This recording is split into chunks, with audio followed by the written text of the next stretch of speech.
한국이 이미 눈을 다 버려놨잖아. 파리는 이제 어쩔 건데. 파리 개막식이 끝나고 난 후 SNS에 전 세계 관중들이 입을 모아 한국의 올림픽에 대한 얘기를 하고 있습니다. 어떤 사연인지 바로 시작하겠습니다. 안녕하세요. 저는 미국의 스포츠 전문 기자 루이입니다. 그간 기자로 근무하면서 올림픽이나 월드컵 그리고 세계 선수권 대회 등 수많은 경기를 취재해왔지만 올림픽이라는 세계 최대의 스포츠 축제를 취재하면서 이렇게 혼란스럽고 실망스러운 상황을 맞닥뜨릴 줄은 정말 몰랐습니다. 물론 처음부터 이렇게 될 줄 알았다면 저는 아마도 이 취재를 거절했을 것 같습니다. 그러나 한국과 관련한 특별한 경험 때문에 파리에서 뜻깊게 업무를 마무리할 수 있었던 것 같아요. 물론 저도 처음엔 몰랐죠. 누구나 그랬듯이 저 역시 파리에서 열리는 올림픽에 대한 기대감으로 가득 차 있었습니다.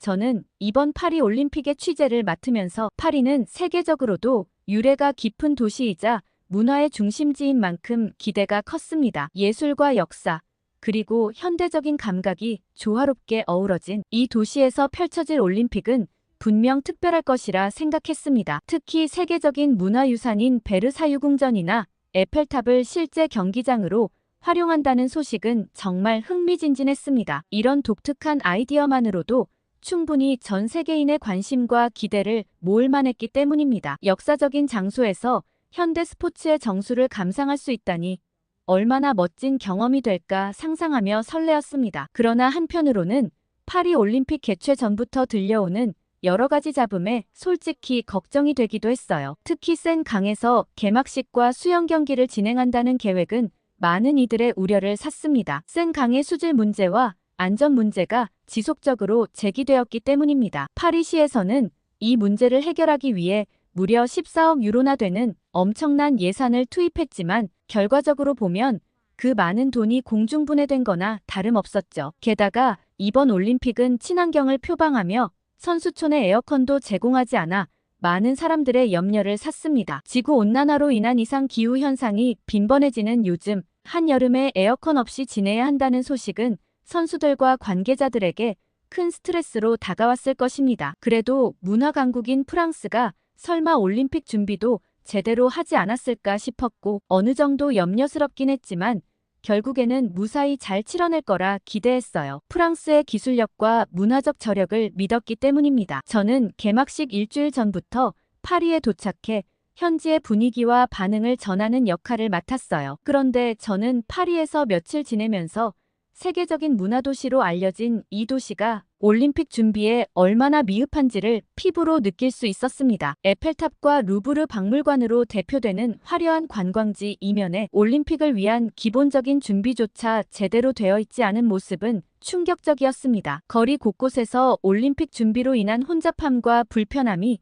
눈에 띄었습니다. 공사로 인한 교통체증과 임시시설물로 인한 보행자 불편, 그리고 늘어난 관광객으로 인한 혼잡 등 여러 문제가 복합적으로 나타났습니다. 이는 세계적인 관광도시를 표방하는 파리의 이미지와는 괴리가 있어 보였습니다. 그 중에서도 가장 큰 걱정거리는 단연 안전 문제였습니다. 테러 위협에 대한 우려와 함께 일상적인 범죄에 대한 불안감도 컸습니다. 파리 당국에서는 이를 해결하기 위해 다른 나라의 경찰 지원까지 받아 문제를 해결하려고 했지만 그 노력이 무색할 만큼 상황은 심각해 보였습니다. 특히 소매치기 문제는 심각한 수준이었습니다. 마치 올림픽과는 별개로 장외에서 천하제일 소매치기 대회가 열리는 듯한 느낌이었죠. 이 표현이 과하다고 생각할 수도 있지만 실제로 목격한 광경은 그야말로 충격적이었습니다. 에펠탑 주변과 샹젤리제 거리 그리고 루브르 박물관 앞 등 주요 관광지에서는 매일같이 소매치기 사건이 발생하고 있었고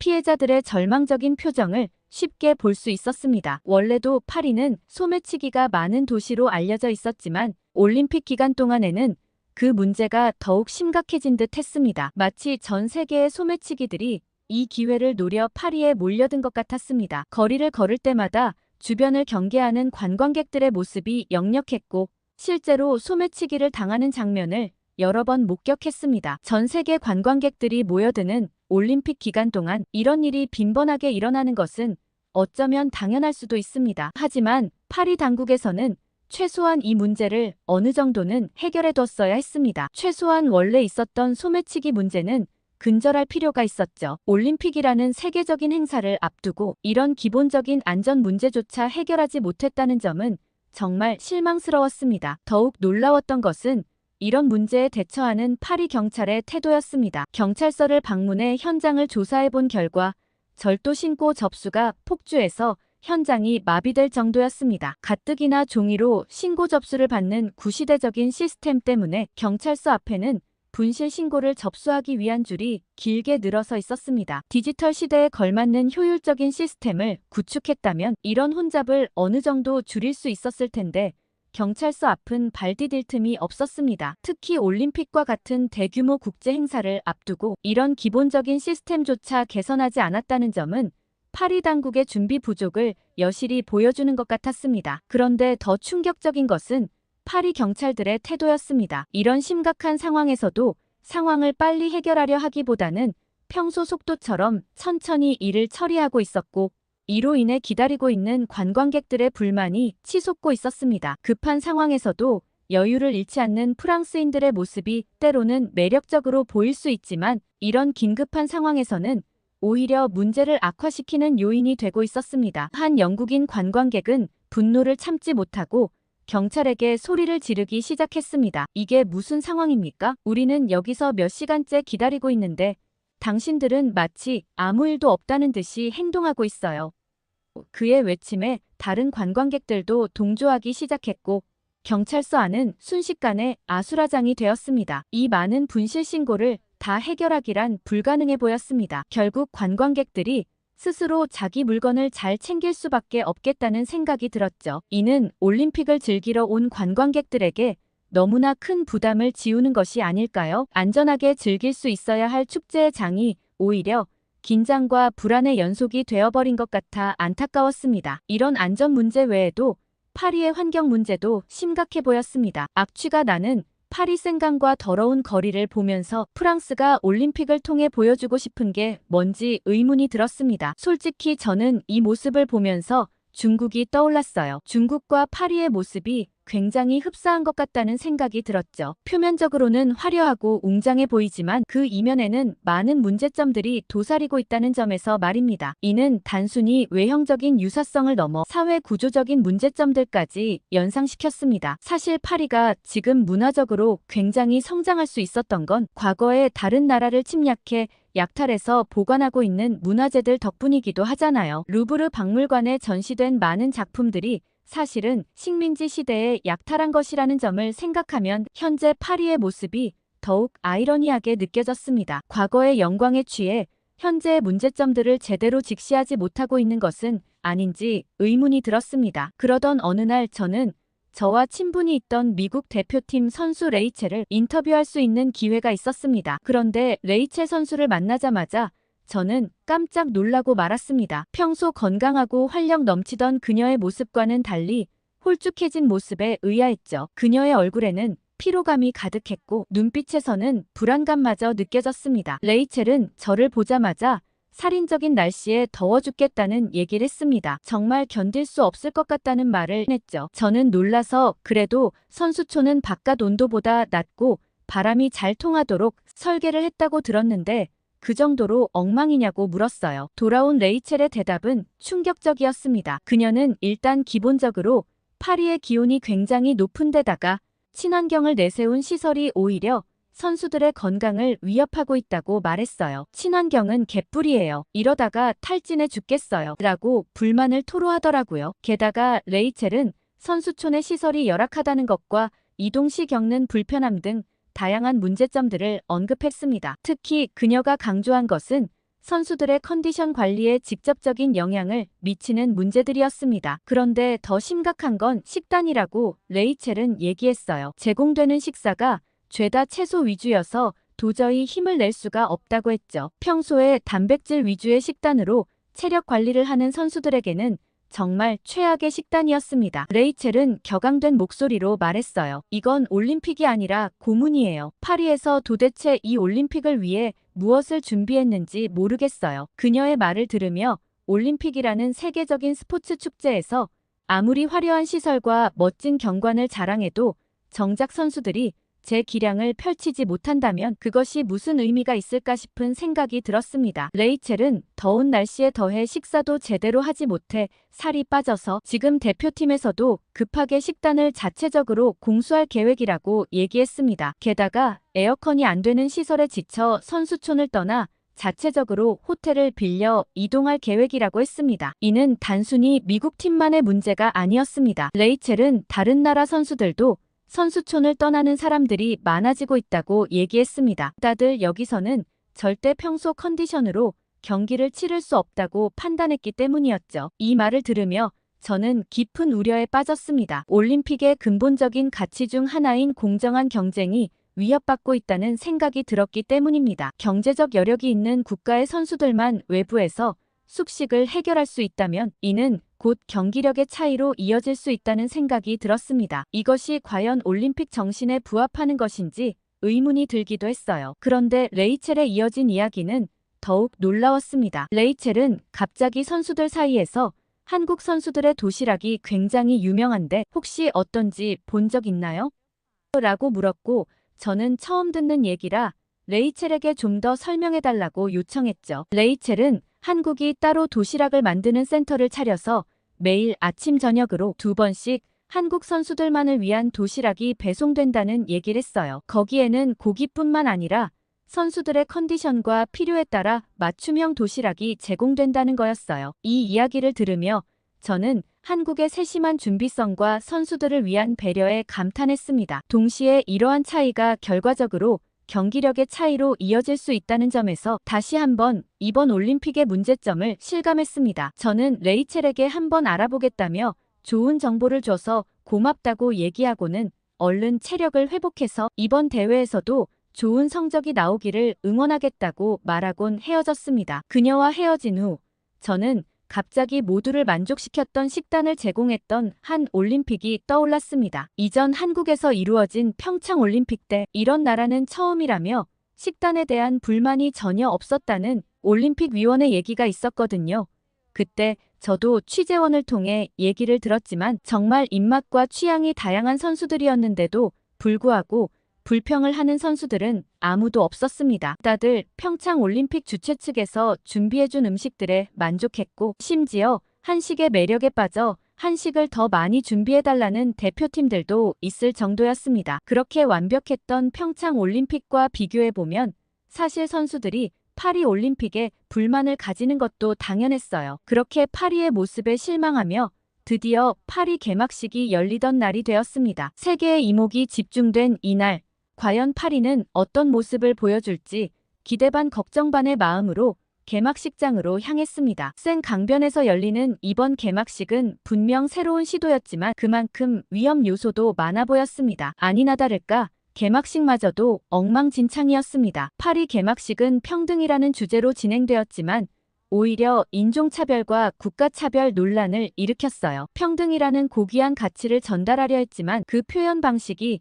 오히려 역효과를 낳은 것 같아 안타까웠습니다. 의도와는 달리 일부 장면들이 특정 인종이나 국가를 비하하는 것처럼 보인다는 지적이 나왔고 이는 SNS를 통해 빠르게 확산되었습니다. 특히 과도한 성적 표현과 무리한 야외 공연으로 많은 비판을 받았죠. 프랑스의 자유분방한 문화를 보여주려 한 것 같지만 글로벌 행사의 특성을 고려하지 않은 듯한 연출은 오히려 거부감을 불러일으켰습니다. 종교단체와 들끓는 부정적인 여론으로 결국 조직위는 사과문을 게재하고 공식 영상을 내리기까지 했어요. 게다가 기술적인 문제도 있어서 방송 화면이 여러 차례 끊기는 등 문제가 있었습니다. 이는 단순히 기술적인 실수를 넘어 세계적인 행사를 준비하는 프랑스의 역량에 대한 의문을 제기하게 만들었습니다. 21세기 첨단 기술 시대에 이런 기본적인 문제조차 해결하지 못했다는 점은 많은 이들을 실망시켰습니다. 파리 올림픽의 모습을 보며 저는 자연스럽게 6년 전 평창 동계올림픽을 떠올렸습니다. 평창은 파리의 5분의 1 그리고 베이징의 10분의 1의 예산으로 믿기 힘든 퍼포먼스를 보여줬어요. 적은 예산으로도 뛰어난 성과를 낼 수 있다는 것을 증명한 평창 올림픽의 모습이 더욱 빛나 보였습니다. 효율성과 창의성의 결합이 얼마나 놀라운 결과를 만들어낼 수 있는지를 보여준 좋은 사례였죠. 평창 올림픽의 성공은 단순히 비용 효율성에만 있지 않았습니다. 한국의 전통 문화와 첨단 기술을 아름답게 조화시켜 세계인들의 마음을 사로잡았습니다. 특히 개막식에서 선보인 퍼포먼스들은 지금도 많은 사람들의 기억에 생생하게 남아있습니다. 그 중에서도 128개의 드론으로 만든 오륜기 장면은 아직도 스포츠 기자들 사이에서 역대급 오프닝이었다는 평가를 받고 있어요. 이 장면은 단순히 시각적인 아름다움을 넘어 첨단 기술과 예술의 조화를 완벽하게 구현해냈다는 점에서 높은 평가를 받았습니다. 많은 사람들의 마음에 깊이 각인된 이 장면은 올림픽 역사에 길이 남을 명장면이 되었다는 생각이 들었습니다. 또한 평창 올림픽은 파리의 억지스럽고 외설적인 퍼포먼스가 아니라 각국의 문화적 다양성을 존중하면서도 한국의 고유한 문화를 세련되게 표현해냈습니다. 한복을 입은 어린이들의 태권도 퍼포먼스와 한국의 전통 타악기인 장구를 이용한 공연 등은 한국의 전통 문화를 현대적으로 재해석하여 세계인들에게 선보인 좋은 예였습니다. 이는 문화적 정체성을 잃지 않으면서도 세계와 소통하는 방법을 보여준 것이라고 할 수 있습니다. 게다가 평창 올림픽은 남북 화해의 계기를 마련했다는 점에서도 큰 의미가 있었습니다. 남북 공동입장과 여자 아이스하키 단일팀 구성 등은 스포츠를 통한 평화의 메시지를 전 세계에 전달했습니다. 이는 올림픽 정신을 가장 잘 구현한 사례로 평가받았고 이후 남북 관계 개선에도 긍정적인 영향을 미쳤죠. 그런데 이런 생각을 저만 했던 것은 아니었는지 파리 개막식 직후 저는 동료 기자들의 트위터를 보고 깜짝 놀랐습니다. 파리 입장에선 개막식이 끝나고 자신들의 뛰어난 퍼포먼스에 대한 평가가 올라오기를 기대했겠지만 오히려 한국 평창 올림픽이 재조명되었습니다. 이는 현재 다양한 문제로 논란이 되고 있는 파리 올림픽과는 대조적인 모습이었습니다. 전통과 첨단 기술의 조화가 정말 멋지다며 한국의 문화적 역량과 기술력이 결합된 평창 개막식은 지금 봐도 최고라는 평가들이 마구 올라왔어요. 어느 트위터에는 한국의 전통 문화를 현대적으로 재해석하여 세계인들에게 선보인 점과 첨단 기술과 완벽하게 조화시킨 한국의 평창을 보고 나서 오늘 개막식 공연은 볼 가치가 없다는 얘기까지 올라왔습니다. 가장 인상 깊은 평가는 한국의 개막식은 단순히 과거의 영광을 재현하는 것이 아닌 전통과 현대의 조화를 통해 새로운 가치를 창출해낸 훌륭한 사례였다는 이야기였어요. 개막식이 끝나자마자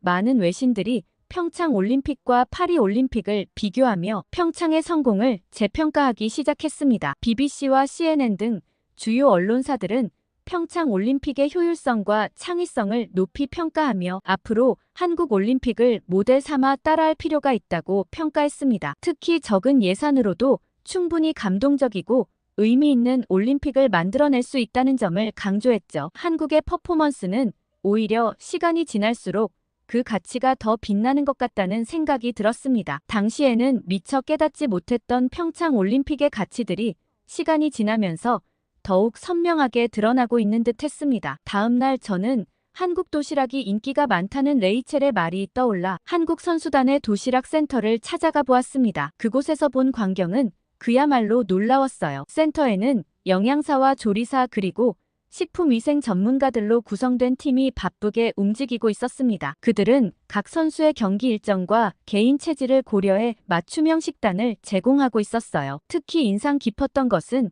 한식의 과학적 접근이었습니다. 다들 워낙 바쁘게 일하는 터라 인터뷰하기 쉽지 않았습니다. 센터장님을 인터뷰하고 싶었는데 센터장님은 선수들을 위해 도시락을 만드는 게 먼저라 기다려달라고 얘기하셨어요. 저는 2시간을 기다린 끝에야 겨우 센터장님을 인터뷰할 수 있었고 센터장님은 또 회의에 식단 준비를 해야 해서 최대한 짧고 간략하게 끝내달라고 부탁하셨어요. 2시간 기다려 겨우 얻은 짧은 인터뷰 시간이었지만 센터장님의 프로 정신에 더욱 감동할 수밖에 없었습니다. 센터장님의 음식을 준비하는 과정과 이야기를 들어보고서 저는 깜짝 놀랄 수밖에 없었어요. 단순히 음식을 만드는 것 이상의 무언가가 있었거든요. 센터장님은 한식의 발효식품들은 굉장히 훌륭한 역할을 많이 한다고 했어요. 예를 들어 김치나 된장 그리고 청국장 등은 장내 미생물 개선과 면역력 향상에 탁월한 효과가 있다고 하시며 최신 연구 결과를 바탕으로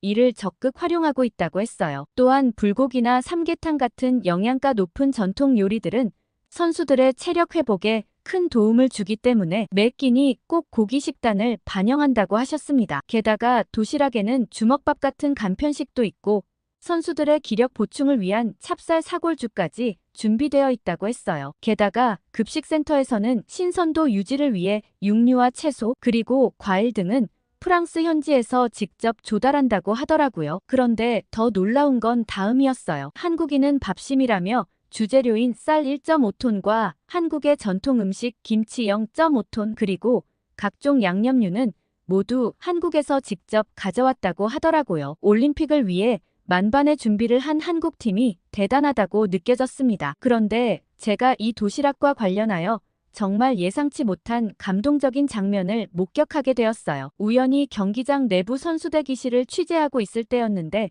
믿을 수 없는 장면을 보게 되었습니다. 한국 선수 중 어떤 선수가 자신의 도시락을 다른 나라 선수들에게 나눠주고 있었어요. 저는 저렇게 정성스럽게 준비한 도시락을 왜 나눠주는 거지 하고 생각했지만 얼마 가지 않아 그 이유를 알 수 있었습니다. 도시락을 받은 선수에게 이유를 물어보니 한 에티오피아 선수가 이렇게 설명해 주었습니다. 한국 선수가 자발적으로 저에게 도시락을 나눠주었어요. 아무래도 선수촌 식단이 워낙 형편없으니 제대로 먹지 못해 힘을 못 쓰고 있었죠. 그런데 그걸 느낀 한국 선수가 제게 한번 맛보라며 권해주었고 제가 너무 맛있어 하자 그 뒤로 한 번씩 볼 때마다 따로 제 걸 챙겨주는 것 같았어요. 라고 얘기했습니다. 식사가 충분치 않아 고생하고 있던 개발도상국 선수들을 챙겨주는 한국 선수의 따뜻한 모습에 감동을 느꼈어요. 그의 말에 의하면 한국의 그 선수는 자신에게 제공되는 도시락과 간편식을 받으면 일부를 다른 나라 선수들에게 나누어 준다고 했습니다. 특히 개발도상국 출신의 선수들을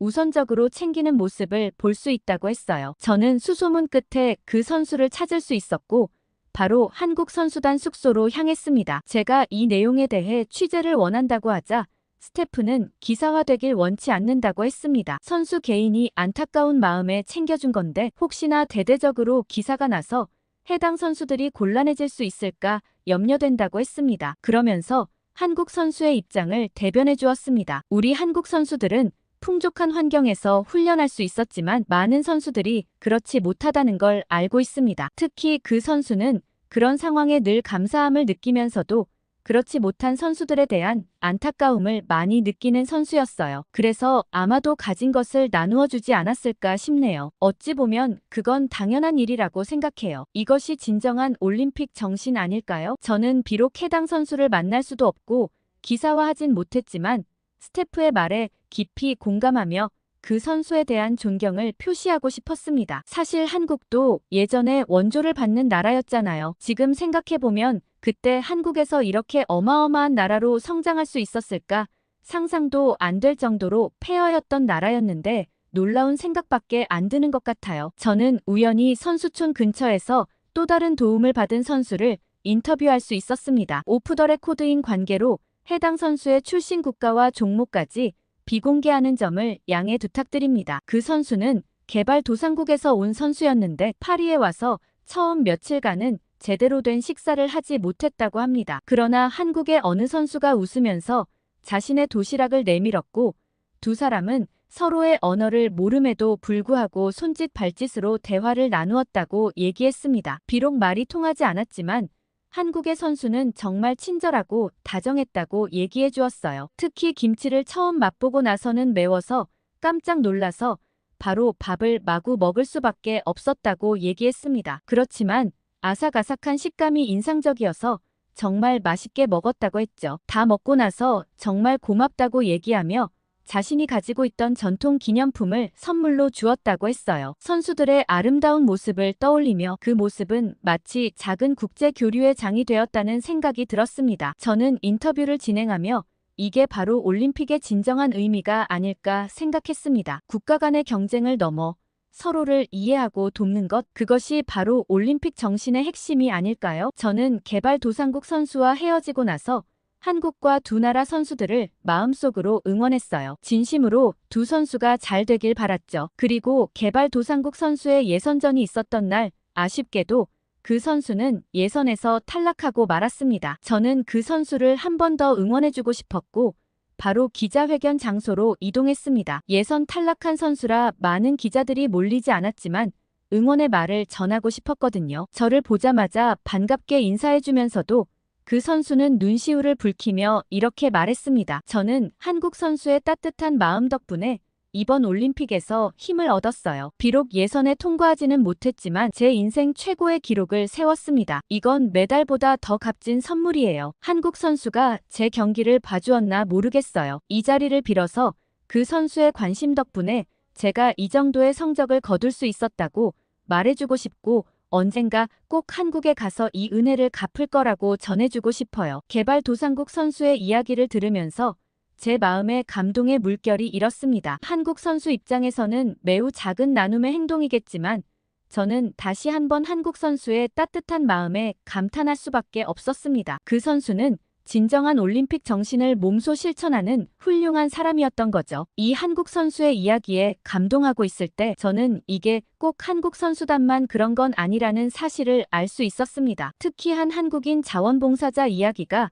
SNS에 퍼져 순식간에 화제가 되었는데요. 바로 80대 미국인 노부부인 존과 메리 톰슨 부부의 이야기였습니다. 두 분은 올림픽 수영 경기를 보러 왔다가 경기장을 나선 후 길을 잃고 말았는데 저는 취재원을 통해 이 부부를 수소문했고 우여곡절 끝에 이 이야기의 주인공인 톰슨 부부를 만나 인터뷰할 기회가 있었습니다. 존 씨는 당시 상황을 이렇게 회상했습니다. 우리는 완전히 혼란스러웠어요. 주변의 모든 것이 낯설었고 프랑스어를 전혀 몰랐죠. 게다가 제 아내는 당뇨병이 있어서 정기적으로 약을 먹어야 하는데 약을 호텔에 두고 왔더라고요. 그때 제 앞에 어느 젊은 한국 자원봉사자가 나타났습니다. 윤지호라는 이름의 26살 청년이라고 했어요. 우왕좌왕하며 어쩔 줄을 모르고 있었는데 지호 씨는 능숙한 영어로 노부부에게 다가가 도움이 필요한지 물었다고 했습니다. 메리 씨는 그 순간을 이렇게 얘기했어요. 그분의 미소를 보는 순간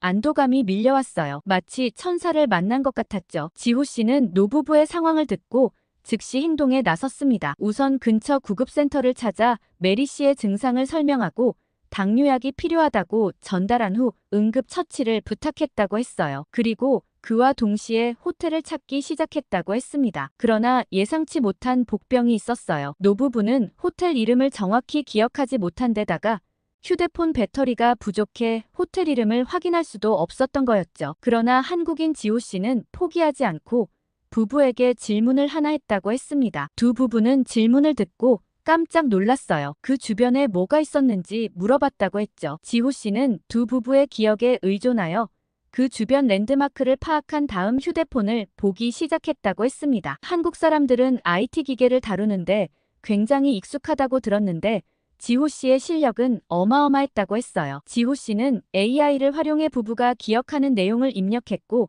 그 주변 유사한 호텔 목록을 쫙 뽑아달라고 했대요. 그러자 순식간에 부부가 묵었을 만한 호텔이 여러 군데 나왔다고 했습니다. 그러고는 부부에게 로드뷰를 보여주며 하나하나 맞는지 찾아갔다고 했습니다. 최종적으로 부부가 묵었을 만한 유사한 호텔 3군데를 찾을 수 있었고 부부가 지치면 잠시 쉬었다 가자며 카페에 들르기도 했다고 했어요. 아무래도 나이 드신 분들이라 체력이 좋지 않은 걸 배려해준 지호 씨의 마음이 빛나는 부분이었죠. 지호 씨는 정말 끈질기게 찾아다녔다고 존 씨가 말했습니다. 심지어 제 아내가 걷기 힘들어하자 자기 등에 업고 가겠다고 했어요. 물론 우리가 말렸지만요. 라는 얘기까지 하셨어요. 결국 지호 씨는 3시간의 고군분투 끝에 마침내 호텔을 찾아냈다고 했고 호텔 직원들도 노부부의 실종을 걱정하고 있었다고 합니다. 지호 씨는 노부부를 안전하게 호텔로 모셔다 드린 후에야 안도의 한숨을 내쉬었다고 했어요. 호텔로 모셔드린 다음에도 부부가 예약한 다른 경기 일정을 꼼꼼하게 체크해주고 미리 지도에 하나하나 다 표시해 주었다고 했어요. 그리고 지호 씨의 연락처를 남겨놓고는 언제든 도움이 필요하면 연락하라고 했다고 했습니다. 그 다음날 톰슨 부부 씨와 지호 씨의 사연을 알게 된 부부의 아들이 SNS에 이 사연을 올렸다고 했어요. 부모님을 도와주셔서 너무 감사하다고 친절한 한국인 덕분에 부모님이 무탈하게 올림픽을 볼 수 있었다고 말이죠. 이 이야기는 순식간에 온라인상으로 퍼져나갔습니다. 인터뷰를 마치며 톰슨 부부는 눈시울을 붉히며 이렇게 말했습니다. 우리는 한국인의 친절함을 절대 잊지 못할 거예요. 지호 씨 같은 분들이 있어 올림픽의 진정한 가치가 빛나는 것 같아요. 우리 손주들에게도 꼭 이 이야기를 들려주고 싶어요. 단순히 스포츠 행사가 아니라 서로 돕고 이해하는 것이 올림픽의 참된 정신이라고 말이죠. 저는 이번 파리 올림픽을 취재하면서 프랑스가 홍보되는 게 아니라 한국이 홍보되고 있다는 느낌을 받았어요. 한국은 문화적 역량뿐만 아니라